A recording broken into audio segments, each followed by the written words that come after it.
మమకారమే ఈ లాలి పాటగా రాసేది హృదయమా.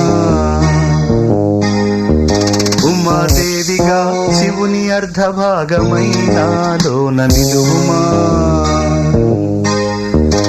శుభలా